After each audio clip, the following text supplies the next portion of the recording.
राजुरा बुजुर्ग येथील अखंड हरिनाम सप्ताहाची माऊली महाराज सिंदगीकरांच्या काल्याच्या कीर्तनाने सांगता। राजुरा बुजुर्ग येथे दरवर्षीप्रमाणे याही वर्षी अखंड हरिनाम सप्ताहाचे आयोजन करण्यात आले होते। या अखंड हरिनाम सप्ताहाचे हे 47वे वर्ष असून 7 दिवस चाललेल्या नाम कीर्तन सोहळ्याला ब्रह्मानंद महाराज जाहूरकर, सुधीर महाराज पळशीकर, संतोषपुरी महाराज चोळाखेकर, विलास महाराज गेजगे बोथीकर, प्रशांत महाराज बलसुलकर धाराशिव, किशोर महाराज कोकाटे देवाची आळंदी, पांडुरंग महाराज उगले बीडकर, माऊली महाराज सिंदगीकर हरिभक्तपरायण कीर्तनकारांची कीर्तन सेवा झाली। शेवटच्या दिवशी गाथा दिंडी काढून अनेक सुवासिनी बाईलेकी भरल्या घागरी कलश तुळशी वृंदावन डोक्यावर घेऊन कीर्तनकार भजनी मंडळी टाळ चिपळे विना मृदंग वाजवत नगर प्रदक्षिणा घालण्यात आली।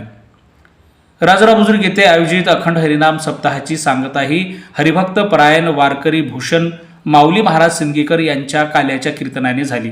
उपस्थित भाविक भक्तांना राजुरा गावकऱ्यांच्या वतीने महाप्रसादाचे आयोजन करण्यात आले होते। या नामकीर्तन सोहळ्याचा राजुरा बुजुर्ग आणि परिसरातील अनेक कीर्तनकार भजनी मंडळी भाविक भक्तांनी लाभ घेतला। अखंड हरिनाम कीर्तन सोहळा यशस्वीरित्या पार पाडण्यासाठी राजुरा बुजुर्ग येथील प्रतिष्ठित नागरिक, नवतरुण युवा वर्ग आणि राजुरा गावकऱ्यांनी परिश्रम घेतले।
Thank you.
कुठे आहे